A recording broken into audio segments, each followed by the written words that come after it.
Γιούρι, ο γνωστός. Είμαι εδώ στο Bar of the Chain. Κλείσαμε την δεύτερη σεζόν σαν μαγαζί τώρα. Ψουλάμε για την τρίτη. Εγώ ήρθα ουσιαστικά στα τελειώματα της πρώτης χρονιάς και μία full σεζόν έχω κλείσει δηλαδή και τα τελειώματα της πρώτης χρονιάς ουσιαστικά. Αλλά έχουμε μία σχέση ρε παιδί μου με τα παιδιά εδώ του μαγαζιού, έχουμε συνεργαστεί σε παλιότερα μαγαζιά με κάποιους από εδώ μέσα. Είμαστε δηλαδή γενικά γνωστοί στον χώρο μεταξύ μας τα τελευταία 10 χρόνια ξέρω εγώ και φατσικά μπορεί και παραπάνω ας πούμε. Οπότε δεν μας ήταν κάτι άγνωστο ξέρω εγώ. Και έτσι έπεσε σε φάση δηλαδή είχα έρθει για ποτό, έπεσε η πρόταση και ήμουν πολύ ψημένος γιατί εντάξει επειδή γνωριζόμαστε και έβλεπα την προσπάθεια προς τα που πήγαινε ρε παιδί μου, ότι πήγαινε σε κάτι πιο οργανωμένο, τουλάχιστον το κομμάτι το δικό μου, πιο ολοκληρωμένο, με πιο σωστά ποτά, πιο μεγάλες κάβες, ξέρεις δηλαδή να έχει κάποιο premium, πιο ψαγμένο ποτό για κάποιον που θέλει να το πιει, για κάποιον που πίνει 4-5 ποτά το βράδυ να ξυπνάει το πρωί και να είναι κομπλέ ας πούμε. Και επειδή το βλέπω ότι πήγαινε προς τα εκεί, κάναμε και 2-3 κουβεντούλες, τα βρήκαμε και στα υπόλοιπα και γενικά πήγε τρένο το σκηνικό ας πούμε. Έχουμε το που προχωρήσει λίγο και με τα κοκτέιλ, δηλαδή έχουμε μια μεγάλη ποικιλία ας πούμε, την οποία την αναβαθμίζουμε για συνέχεια. Με προσοχή στο οτιδήποτε, δηλαδή μέχρι και τα φρουτάκια που πηγαίνουν έρχονται ξέρω εγώ και από εβδομάδα σε εβδομάδα ας πούμε. Υπάρχει μεγάλη ποικιλία. Εντάξει, γενικά ρε παιδί μου είναι ωραία φάση. Γενικά δοκιμάζουμε, ρε παιδί μου, πειραματιζόμαστε full με αυτό γιατί είμαστε και γενικά λάτρες του αλκοόλ, χωριά πολλά καλά. Και γουστάρουμε, ρε παιδί μου, δηλαδή πειραματιζόμαστε, το φτιάχνουμε έτσι, λέμε όπα αυτό είναι τέλειο, ξέρω εγώ, αυτό είναι πιο γυναικείο ή αυτό είναι για πιο underground φάση, αυτό ξέρω εγώ θα την ακούσεις ωραία, ξέρεις, δηλαδή παίζουμε μπάλα με δικά μας κοκτέιλ full. Αλλά υπάρχουν και τα standard, δηλαδή από τα πιο παλιά, ας πούμε, και old school, old fashion, ας πούμε, cocktails, μέχρι και πιο κλασικά και trendy, ξέρω εγώ, ή γκομενέ, ξέρω, cosmopolitan cocktails, ας πούμε. Δηλαδή, το άλλο σου λέει θέλω κάτι το οποίο να είναι γλυκό και ξινό και να έχει και κάτι τέτοιο και κάτι τώρα, κάτι άλλο, κάτι το οποίο δεν υπάρχει έτοιμο, ρε παιδί μου, ξέρεις. Και εκεί λες, ναι, ρε παιδί μου, λες τώρα τι φάση, ξέρω εγώ, και εντάξει. Πολλές φορές και στο τέλος της βραδιάς λέμε ότι εκεί προβληματιστήκαμε γιατί ο πελάτης, ας πούμε, το ήπια και φάνηκε πολύ γλυκό. Για να δούμε μια εναλλακτική, ας πούμε. Πάμε το ψάχνουμε, ξέρω εγώ. Στο κλείσιμο ή καμιά φορά ξέρεις στο άνοιγμα, ας πούμε. Και έτσι τα ανανεώνουμε, όποια μένουν, ξέρεις, γιατί υπάρχουν και κόσμος ας πούμε που φανατικός και θέλει στα Αγγλία, να πάω στο Γιούρι να πιω το κοκτέιλ, ξέρεις. Και οπότε εντάξει υπάρχουν και τα στάνταρ τα οποία έχουν μείνει, αλλά από εκεί πέρα όσο μπορούμε το κυνηγάμε, το ανανεώνουμε, ξέρεις. Αυτό που φεύγει λίγο είναι το ζόμπι. Γενικά νομίζω ότι το ζόμπι είναι το trend, ξέρω εγώ, των τελευταίων 2 ετών. Πάνω στα ποτά, εγώ ας πούμε σε αυτό το μαγαζί κάτι που παρόλο που έχω ας πούμε 10-12 χρόνια στην πλάτη, ας πούμε στην και τέτοια. Και επειδή δουλεύω γενικά στη rock σκηνή με ό,τι συνεπάγεται αυτό, πιο goth, πιο ξέρω εγώ, κλασικό rock ας πούμε. Εδώ που ενθουσιάστηκα ας πούμε είναι ότι ανακάλυψα τα μαύρα ρούμια, τα premium και χάθηκα ξέρω εγώ, δηλαδή γίνεται χαμός. Όταν ας πούμε γίνεται κάτι το wow το αυτό, πέφτουν σπινάκια μαύρα ρούμια ψαγμένα ξέρω εγώ, διπλωμάτικο που είμαι φαν μεγάλες ας πούμε. Γίνεται χαμός, δηλαδή ως προς το ποτό, αυτό που θέλω να πω ρε παιδί μου είναι ότι δεν είναι ένα κλασικό ροκάδικο.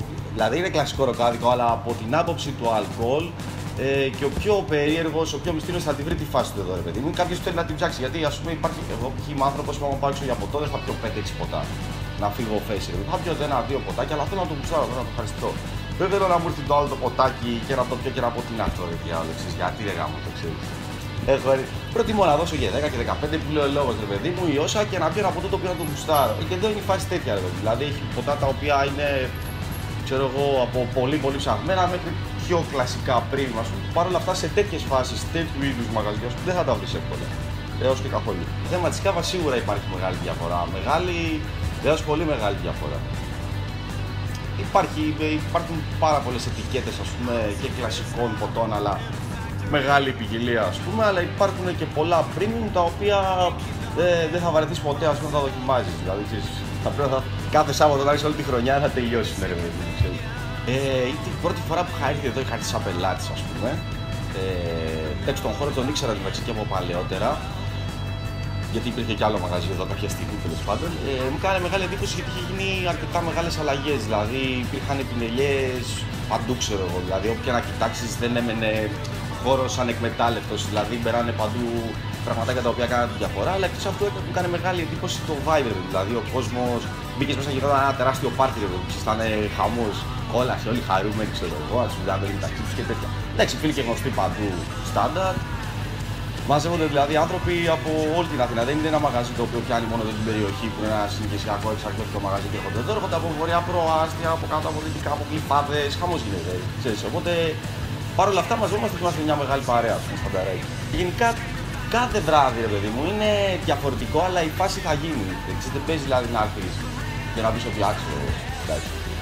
Θα γίνει ο χαμός, θα γίνει, ρε παιδί. Είναι στάνταρ. Το χαλαρά δεν υπάρχει εδώ μουσική. Δεν υπάρχει.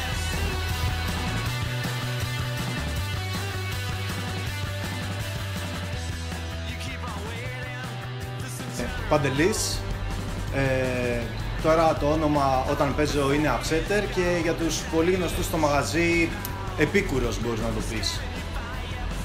Μπήκα μέσα και είδα το χώρο όπου δεν είναι ακριβώς όπως είναι τώρα, αλλά τελείως διαφορετικός από αυτό που ήταν πριν. Μπήκαμε, παίξαμε, περάσαμε γαμό, καθιερώθηκε η φάση μετά, κάθε Σάββατο εδώ πέρα και Σάββατο με το Σάββατο αυτό που έκανε μεγάλη εντύπωση περισσότερο ως προς το μαγαζί, σαν χώρο δηλαδή, ήταν ότι κάθε Σάββατο ερχόσουνα και έμπαινες μέσα και έβλεπες κάτι διαφορετικό, έβλεπες κάτι καινούργιο. Δηλαδή όλα αυτά τα πραγματάκια μπαίνανε με τον καιρό, μπαίνανε και πια φτάνουν σε σημείο που όποια γωνιά και να κοιτάξεις θα δεις κάτι ενδιαφέρον. Κάτι το οποίο μπορεί να έχει έρθει από το εξωτερικό, κάτι άλλο που είναι vintage, κάτι άλλο που βρέθηκε κάπου από κάποιον φίλο γνωστό ή το οτιδήποτε. Επίσης φοβερά collection από διάφορα περιοδικά, από comics, από τέτοια πράγματα. Αφήσεις οι οποίες είναι φτιαγμένες για το μαγαζί. Και πέρα από αυτό, δηλαδή το χώρο σαν χώρο ας πούμε, αυτό που εμένα με έκανε να γουστάρω full τη φάση είναι κάτι το οποίο δεν το έχεις σε πολλά μαγαζιά όταν παίζεις σαν DJ. Είναι ότι έρχεσαι σε ένα χώρο, άσχετα αν αυτός που έχει το χώρο είναι φίλος ή όχι, γιατί μετά ναι είσαι φίλος αλλά μιλάς και λίγο σε επαγγελματικό επίπεδο, είναι όταν σου δίνει την ελευθερία και σε εμπιστεύεται να κάνεις αυτό που θες να κάνεις. Δηλαδή πολλές φορές είσαι κάπου και έρχεται κάποιος σου λέει ξέρεις κάτι, λίγο αυτό, λίγο εκείνο, και πολλές φορές χωρίς να γνωρίζουν κιόλας. Δηλαδή έρχονται και σου λένε θέλω να παίξει λίγο πιο έτσι. Ναι, μπορείς να κάνεις πιο συγκεκριμένο. Okay. Αυτό που γίνεται με τον Πάνο είναι ότι εκτός το ότι μπορεί να το κάνει συγκεκριμένο αν θέλει, είναι ότι δεν το κάνει και σχεδόν ποτέ. Δηλαδή έρχεται και σου λέει ότι OK, εσύ δεν είσαι ο DJ του μαγαζιού, παίξε όπως γουστάρεις. Και όπου θεωρώ ότι είναι και το πιο σημαντικό, δηλαδή με φώναξες, OK, γουστάρουμε, παίζουμε, σ' αρέσω γαμό, δεν σ' αρέσω, OK, πάλι γαμό. Και αυτό που μας αρέσει περισσότερο είναι ότι μπορούμε να παίξουμε σε ένα βράδυ πάρα πολλά πράγματα. Δηλαδή, ναι μεν θα ακούσεις τα hit, αυτά που ο περισσότερος κόσμος ξέρει, ναι, θα παίξουν όμως και κομμάτια τα οποία δεν είναι τόσο γνωστά, ή καινούργια κομμάτια, ή πιο παλιά κομμάτια, αλλά και διαφορετικά είδη. Δηλαδή είμαστε ροκάδικο, παίζουμε rock, παίζουμε metal, αλλά είναι φορές που θα βάλουμε και rap, θα παίξουμε hip hop, θα παίξουμε trap, θα παίξουμε electro, θα παίξουμε indie, θα παίξουμε σε ένα μεγάλο φάσμα, γιατί πολύ απλά δεν είναι μόνο ένα είδος που είναι ωραίο, όλα τα είδη έχουν κάτι ωραίο και πάντα περνάμε καλά. Δηλαδή θα ακούσεις και κομμάτια πιο αστεία, ας το πούμε έτσι εισαγωγικά. Οκ, έχει περάσει λίγο η ώρα, έχουμε πιει, είμαστε όλοι ωραίοι, ας βάλουμε και 2-3 πράγματα να γελάσουμε, ας πούμε, για να χορέψουμε. Κάτι το οποίο είναι δύσκολο να το βρεις. Δηλαδή θα πας σε ένα μαγαζί και OK, θα περάσει καλά, αλλά μάλλον θα ακούσει ένα-δυο είδη όλο το βράδυ ή σε κάποια πάρτι. Αυτό που μου αρέσει εδώ πέρα είναι ότι μπορώ να βάλω τα πάντα. Ό,τι είδος και είναι αυτό. Το σημαντικότερο είναι να βάζεις κάτι που να γουστάρει ο κόσμος και να χορεύει. Okay. Εγώ με προσωπικά στο σπίτι μου μπορώ να ακούω post-metal. Δεν λέω ότι δεν θα βάλω και στο μαγαζί, θα βάλω ένα-δύο κομμάτια, okay. Αλλά το σημαντικό είναι να παίζεις ωραία πράγματα και πολλά πράγματα ώστε να είναι όλοι ικανοποιημένοι, γιατί δεν έχουν όλοι τα ίδια μουσικά γούστα. Βέβαια, κατά 99% ό,τι βάζω από όλα τα άλλα είδη πάλι μου αρέσει, απλά δεν είναι το top είδος, ας το πούμε έτσι. Αυτό. Όταν είναι νωρίς, ξέρω εγώ, γιατί ερχόμαστε 10 η ώρα, ας πούμε, 10 και μισή, 11, εκεί ας πούμε κυμαίνεται η φάση, ας πούμε, που ξεκινάμε. Παίζουμε λίγο πιο χαλαρά. Είναι ας πούμε ακόμα νωρίς, ο κόσμος θέλει να έρθει να πιει ένα ποτό, θα παίξουμε cool. Το γουστάρει αυτό ο κόσμος. Δηλαδή, δεν θέλουμε κι εμείς ότι ήταν ωραίο να μπει σε ένα μαγαζί 10 ή 11 ώρα και να βαράει, ας πούμε, τέρμα. Καθώς προχωράει, ξέρεις, θέλουν και τα πιο κλασικά παλιά, θέλουν και σίγουρα το metal, το ακραίο, οι μεταλλάδες και σίγουρα είναι πολλοί κόσμοι που θέλουν να ακούσει ηλέκτρο γιατί θέλει να χορέψει, ας πούμε. Okay. Παίζουν τα πάντα. Και ακόμα και από το ίδιο άτομο, δηλαδή το ίδιο άτομο μπορεί να έρθει να σου πει μέσα σε μια διάρκεια 5 ώρων να βάλεις 5 διαφορετικά είδη τελείως άσχετα μεταξύ τους. Γιατί είναι σε διαφορετικό mood ανάλογα με την ώρα. Τα φώτα παίζουν. Παίζω όσο είναι, αλλά πολλές φορές ξέρεις. Είναι ότι είσαι στην κονσόλα, βάζεις κάτι, καμιά φορά ξεχνάς το φως, μπορεί να είναι ο Πάνος εκεί πέρα να έρθει. Πάμε, παίζει τα φώτα. Πέρα από αυτό, έχουμε και εδώ πέρα. Παίζει και μια καμπάνα η φάση. Οπότε είναι κάτι το οποίο γουστάρουμε όλοι full κομμάτι, γίνεται το wow, ας πούμε, παίζουν και καμπάνες. Υπάρχει ένα interaction γενικότερα με όλους. Δηλαδή μπορεί να σκάσει ο Γιούρι, μπορεί να έρθει ο Πανούκας από δίπλα, ξέρω. Γίνεται μια φάση, άσχετα ποιος είναι εδώ πέρα. Τα πειράζουμε όλοι όλα, ας πούμε. Κάπως έτσι. Καπνούς, ιστορίες, τα πάντα. Το μαγαζί είναι ένα αμυγός rock μαγαζί, ας πούμε, από τα λίγα πλέον που έχουν μείνει νομίζω στην περιοχή, έτσι, rock club. Οπότε αυτός είναι και ο βασικός πυρήνας της μουσικής. Φυσικά πηγαίνουμε έτσι και σε πιο blues, funk και τέτοια μονοπάτια που είναι και οι μουσικές που λατρεύουμε. Αλλά η φάση εδώ είναι δυνατή μουσική, δυνατά ποτά και μέχρι το ξημέρωμα. Όποιος αντέξει. Είναι ένα μαγαζί το οποίο ξέρεις δεν έρχεσαι να χαλάρωσες, έρχεσαι να γουστάρεις, ας πούμε, και είναι κλαμπ. Δηλαδή είναι κλαμπ και είναι από τα λίγα μαγαζιά, όπως είπε και ο Τόνι, που κρατάνε ακόμα αυτό. Στην εποχή του εναλλακτικού chill out της αδιαφορίας, εδώ μπαίνεις μέσα να γουστάρεις, ας πούμε.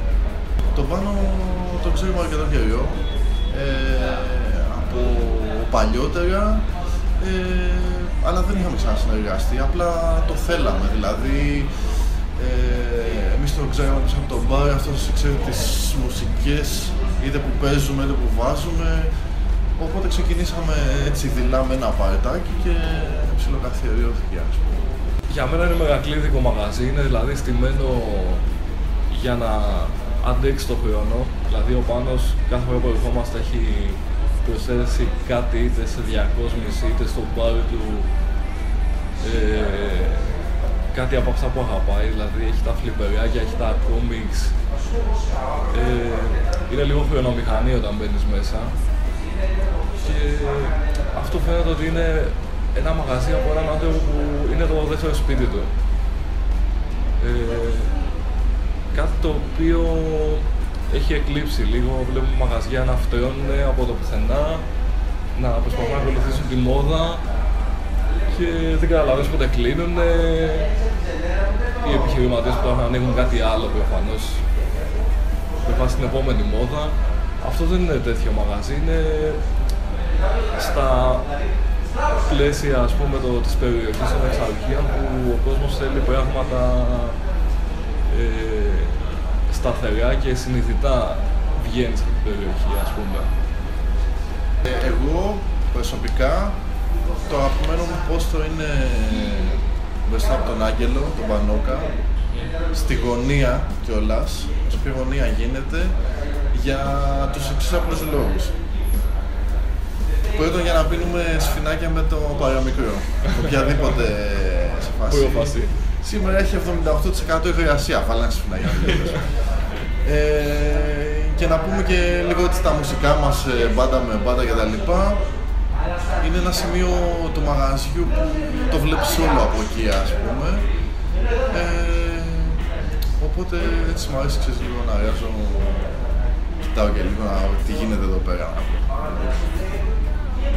Το καλό με αυτό το μαγαζί, ας πούμε, είναι ότι σέβεται και το προσωπικό, δηλαδή τα DJ set τελειώνουν κάποια συγκεκριμένη ώρα που τα περισσότερα μαγαζιά δεν το κάνουν αυτό, οπότε συνήθως έχεις και λίγο χρόνο μετά που συνεχίζει και λειτουργεί το μαγαζί, αλλά έχεις χωλάσει στην ουσία και μπορείς να μην έχεις το τάγχη που έλεγε ο Μπούγκι πριν, ας πούμε, ότι πρέπει να κάνουμε τη δουλειά.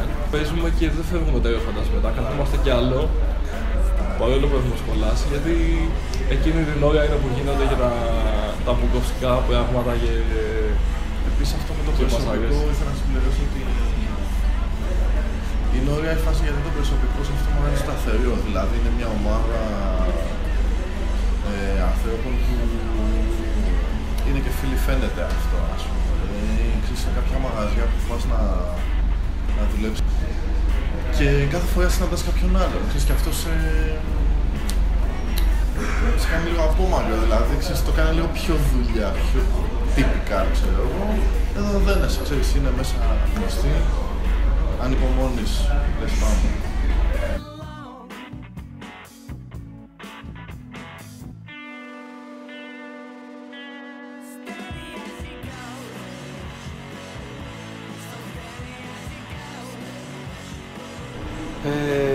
Εγώ ξεκίνησα σαν θαμώνας στο μαγαζί και ήμουν πολύ φίλος με τον Πάνο που τρέχει τα πράγματα λίγο εδώ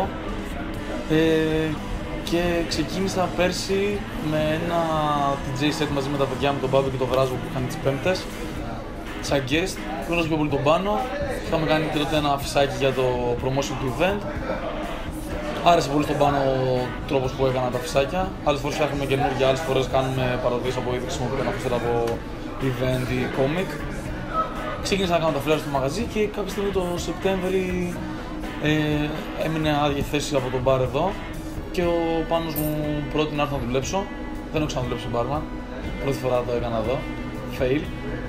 Αλλά όχι, ναι, και δέσαμε, κολλήσαμε και τώρα είμαι εδώ σαν μπάρμαν.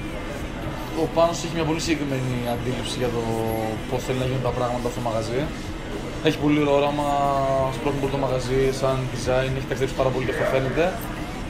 Και πιο πολύ μου αφήνει πάρα πολύ να κάνω πράγματα, αλλά πιο πολύ έχει πολύ συγκεκριμένη γραμμή ότι θέλω να γίνεται αυτό, να γίνεται έτσι. Απλά εγώ θέλει να ξέρω το know-how, οπότε τον βοηθάω πάρα πολύ σε αυτά. Αλλά έχω κάνει και πάρα πολλά δικές μου παρεμβάσεις. Λοιπόν, θα σου μιλήσω όχι σαν άνθρωπος που δουλεύει εδώ, αλλά σαν θαμώνας που ήμουν πριν καν πιάσω δουλειά στο μαγαζί.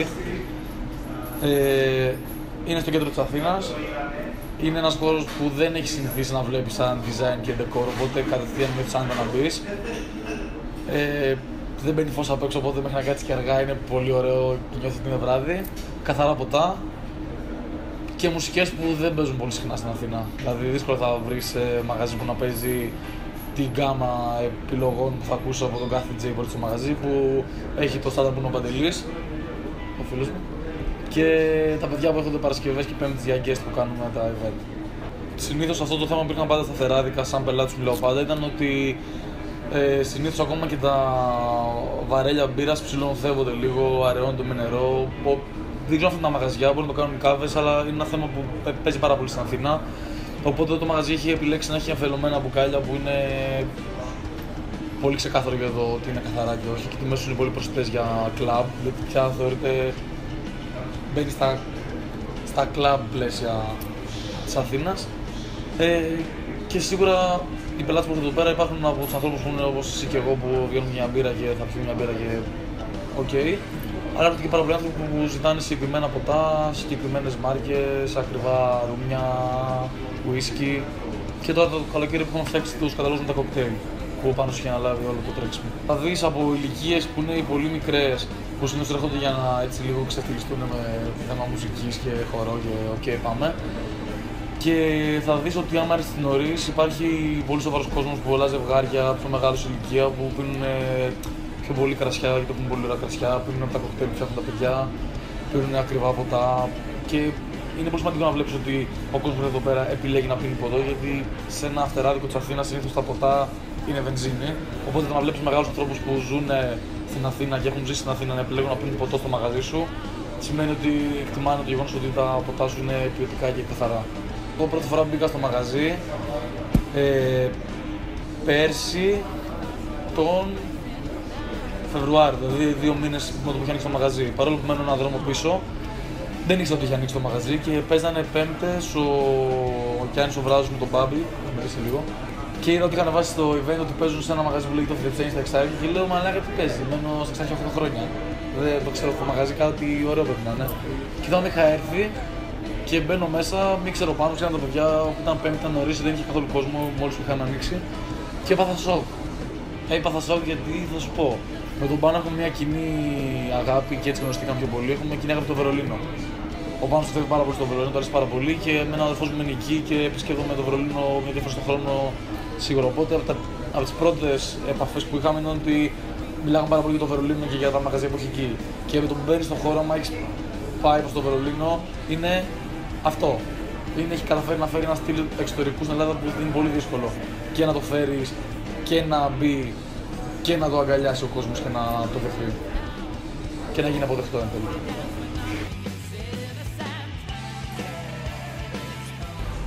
Είμαι ο Μπάμπης. Αυτό. Συνεργάτης εδώ πέρα του Off The Chain. Έχω δουλέψει εδώ από το ξεκίνημα του μαγαζιού για κάτι παραπάνω από ένα χρόνο.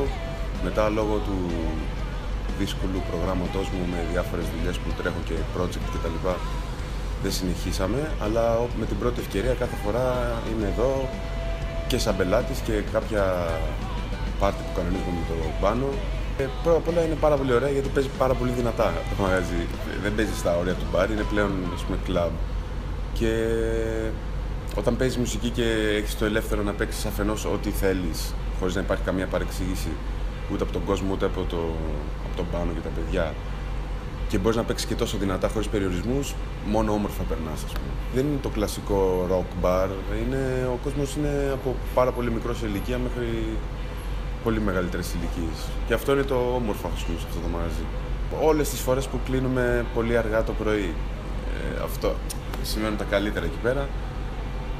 Όταν πιάνει τη μούρλα τον Πάνο και βαράει τις καμπάνες και τους καπνούς, εντάξει.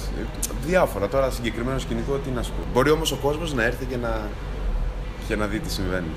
Και δεν είμαι cocktail fan, αλλά ναι, έχω πιει, εντάξει, είναι super all. Ναι, εντάξει, τώρα μια καμπάνα θα τη βαρέσεις, ένα καπνό θα τον ρίξεις. Εντάξει, το πιο πολύ από όλους είναι ο Πάνος που τον πιάνει μούρλα κάποιες στιγμές, εκεί γύρω στις 3-4 και το κάνει όπα, εντάξει. Το θετικό με αυτό το μαγαζί είναι ότι δεν φτιάχτηκε και έμεινε παρατημένο. Ο Πάνος συνεχώς, και όλα τα παιδιά δηλαδή, το αναβαθμίζουν συνέχεια. Δηλαδή έχει φτάσει σε σημείο που είναι πλέον σαν να λέμε μουσείο εναλλακτικής τέχνης. Έχει πάρα πολλά πράγματα να χαζέψει ο κόσμος. Ο άνθρωπος έχει βάλει μια βέσπα πάνω από τον μπαρ, δηλαδή έχει 4 φλιπεράκια. Δεν γίνεται να μπει σε αυτό το χώρο και να μην μαγευτείς λίγο από τα φώτα, από τη διαρρύθμιση. Έχει γίνει πολύ φοβερή δουλειά στις αφίσες. Εντάξει, είναι φοβερό. Πολύ λίγα μαγαζιά νομίζω στην Αθήνα είναι τόσο όμορφα και τόσο προσεγμένα. Και αυτό που είναι πολύ θετικό είναι ότι σε αυτές τις εποχές που είναι αρκετά δύσκολες για όλους μας, πέφτει δουλειά και προσωπική εργασία και επένδυση, ας πούμε. Το Off The Chain δεν θα λέγα ότι είναι μπαρ, είναι το μόνο rock club νομίζω που υπάρχει αυτή τη στιγμή στην Αθήνα. Δεν ξέρω αν διεφεύγει κάτι. Εντάξει, έχει φοβερές ετικέτες όπως είπες και πριν. Έχει αυτό το μουσιακό στυλ και ξεχωρίζει γιατί είναι αφενός πολύ ωραία παρέα και αφετέρου βλέπεις ότι σε σέβονται, γιατί δεν μπαίνεις σε έναν παρατημένο χώρο, μπαίνεις σε κάτι που συνεχώς εξελίσσεται και γίνεται πιο όμορφο. Και αυτή είναι αρκετά μεγάλη διαφορά. Εγώ πλέον δεν δουλεύω εδώ, έρχομαι μόνο σαν πελάτης όπως είπα και πριν και σε κάποια πάρτι. Αλλά εντάξει, είναι όλοι τρελαμένοι, περνάνε πάρα πολύ καλά βασικά. Περνάνε πάρα πολύ καλά δουλεύοντας, το οποίο είναι πολύ θετικό όταν πηγαίνεις σε ένα μπαρ να βλέπεις αυτός που σε σερβίρει, αυτός που βάζει μουσική, περνάει ο ίδιος καλά. Συνήθως κάθομαι στο μικρό μπαρ, στο μέσα μπαρ. Δουλεύει ο φίλος μου,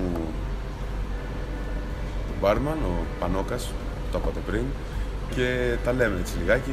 Είναι λίγο πιο ήρεμα από εδώ που είναι η πίστα. Ναι. Εδώ γίνεται ο χαμός, εκεί είναι λίγο πιο ήρεμα. Αν θες να βγεις σε ένα μαγαζί που παίζει πάρα πολύ δυνατά μουσική όλο το βράδυ, χωρίς περιορισμούς του στυλ και θες απλά να περάσεις καλά και δεν είσαι κολλημένος, είναι μια πάρα πολύ ωραία λύση το Off The Chain. Δεν νομίζω ότι υπάρχει, όπως είπα και πριν, άλλο κλαμπ εναλλακτικής μουσικής στην Αθήνα. Αυτό είναι από μόνος του πολύ, πολύ ωραίος λόγος.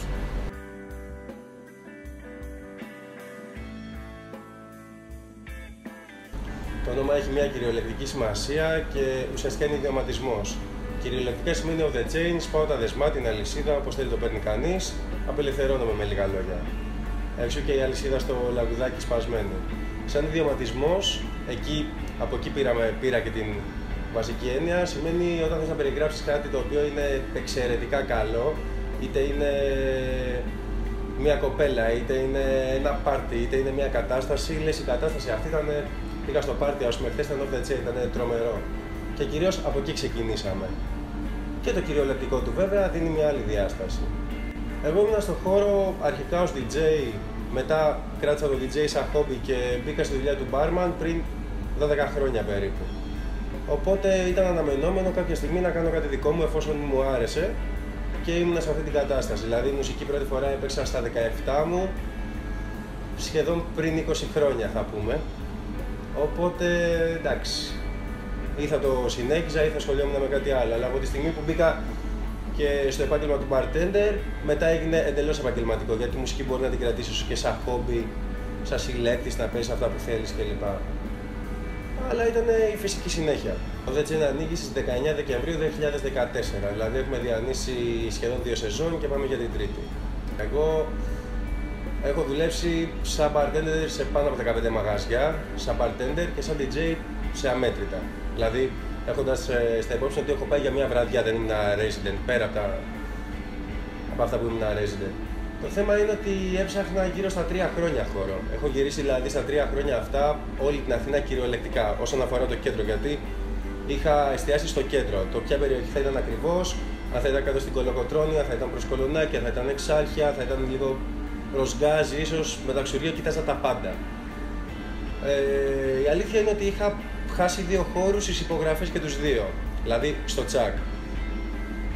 Και περίμενα τον τρίτο, ας πούμε. Ο τρίτος έτυχε να είναι εδώ πέρα, ενώ είχα μια πορεία επαγγελματική τουλάχιστον 10 ετών στα Εξάρχεια. Δεν ήξερα αν θέλω να καταλήξω εδώ όντως. Όταν είδα το χώρο, ο χώρος όντως μου μίλησε. Και τα έβαλα όλα κάτω, τα μέτρησα και αποφάσισα να έρθω εδώ. Ο κόσμος που έρχεται νωρίτερα, γιατί το καλό με το μαγαζί είναι αυτό ότι έχει 2 λειτουργίες. Έχει λειτουργία νωρίς, όπου έρχεται ο άλλος και απολαμβάνει ένα πιο premium ποτό, ένα πολύ καλό κοκτέιλ. Έχουμε την ευκαιρία, γιατί δεν γίνεται ο χαμός, να ασχοληθούμε με τον κάθε ένα ξεχωριστά και να αναπτύξουμε το τι υπάρχει. Δηλαδή, πίνεις ρούμι, σου έχω 15-20 επιλογές, ας πούμε. Μπορώ να κάτσω να το αναλύσω. Όταν γίνεται ο χαμός, δεν μπορείς να εστιάσεις τόσο πολύ. Παρ' όλα αυτά, ασχολούμαστε απλά όχι με την ίδια. Δεν δίνουμε τον ίδιο χρόνο, δεν είναι εφικτό, λογικό είναι αυτό. Οπότε αυτοί που θα έρθουν νωρίς, η νωρίς βάρδια, ας πούμε, θα εστιάσει στις λεπτομέρειες. Θα δει και τα κόμιξ, θα δει και τις μινιατούρες, θα δει τα πάντα. Τώρα το πρωί, όταν έρχεται ο άλλος για να χορέψει, ας πούμε, και πίζει το dance floor, εντάξει, δεν θα κάτσει να ασχοληθεί ιδιαίτερα. Μέσα σε 2 σεζόν έχουμε μαζέψει πάνω από 150 ετικέτες. Οι μισές εκ των οποίων είναι premium, κάποιες είναι super premium. Δηλαδή, είναι μπουκάλια τα οποία θα αναγκαστώ να τα δώσω 20 και 25 ευρώ το ποτήρι, γιατί είναι η αγορά τέτοια.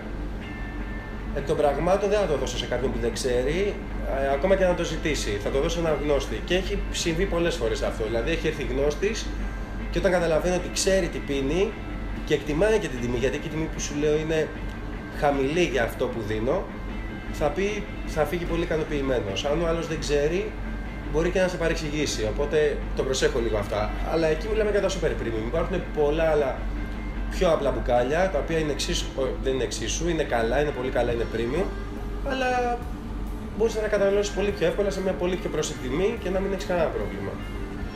Στο πέρασμα των χρόνων έχω δεχτεί πάρα πολλά ερεθίσματα και όλο αυτό είναι ένα συνοθήλευμα. Δηλαδή έχω ταιριάξει από hip hop στοιχεία μέχρι industrial, μέχρι ακραία industrial, ας πούμε. Πριν τα comics είχα και κάτι βιβλία Giger, τώρα δεν χωράνε πλέον, τα έχουμε βγάλει, αλλά ναι, είναι ένα συνοθήλευμα όλων αυτών των πραγμάτων. Όλη αυτή τη πορεία, ό,τι έχω δει, από τα ταξίδια που κάνω στο εξωτερικό, είτε έχω πάει να παίξω μουσική στο Βερολίνο, γιατί ταξιδεύω στο εξωτερικό συνήθως για κλάμπινγκ και από παλιά που πήγαινα, από μικρός έπαιρνα ιδέες, γιατί μου άρεσε. Άσχετα, δεν είχα στο μυαλό μου τότε ότι θα καταλήξω προς τα εκεί, θα ανοίξω μαγαζί.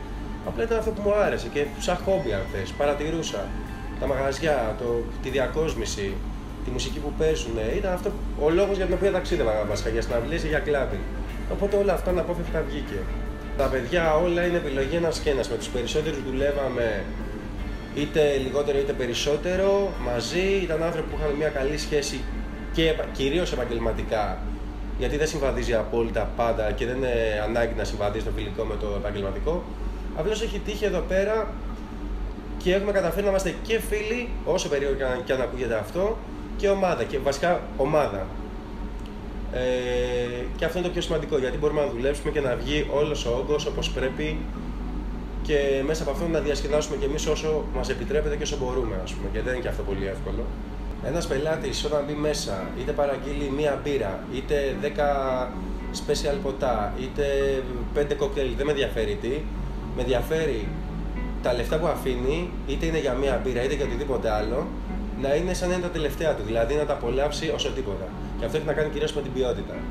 Θέλω να κάτσει, αν έχει ζέστη έξω να δροσιστεί μέσα, να πιει την πυρά του να την απολαύσει, να είναι παγωμένη, το ποτό του να είναι όπως πρέπει να είναι, καθώς κάθεται στο μαγαζί το μάτι του να φύγει σε 10 διαφορετικά σημεία, να μην τον ενοχλήσει κανείς, να μην ενοχλήσει και αυτός βέβαια, δηλαδή προσέχω τα πάντα.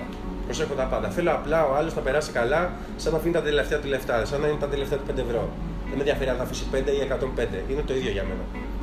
Με ενδιαφέρει όμως να περάσει καλά, να φύγει και να πει σε ό,τι έχει να κάνει με το κομμάτι του μαγαζιού, όχι με προσωπικούς παράγοντες, ότι το μαγαζί ήταν σούπερ, πέρασα πάρα πολύ ωραία και θέλω να ξαναπάω, αυτό είναι το θέμα μου. Το μαγαζί είναι χωρισμένο σε σημεία, έτσι, δηλαδή ο κάθε μπάρμαν θα αναλάβει συγκεκριμένο πόστο, η κάθε σερβιτόρα το ίδιο. Τα παιδιά που έχουμε στην πόρτα επίσης, δηλαδή κάθε κομμάτι του μαγαζιού είναι ελεγχόμενο και από μένα ακόμα. Εγώ προσπαθώ να έχω όλο το μαγαζί στο μυαλό μου, έτσι.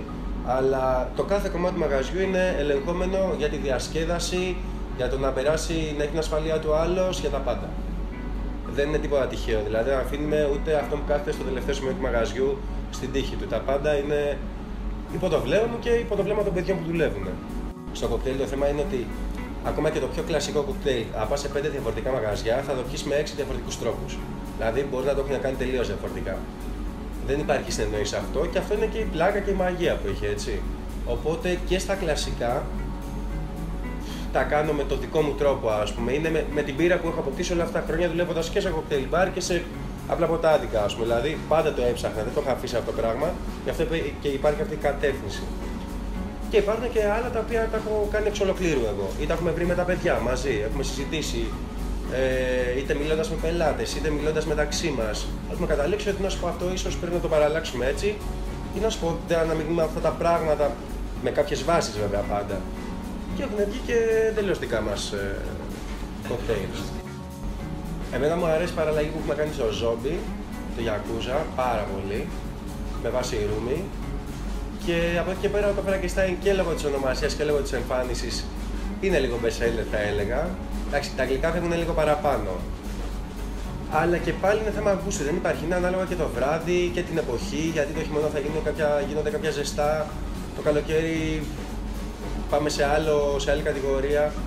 Γενικά παίζει αυτό, δεν είναι σταθερό.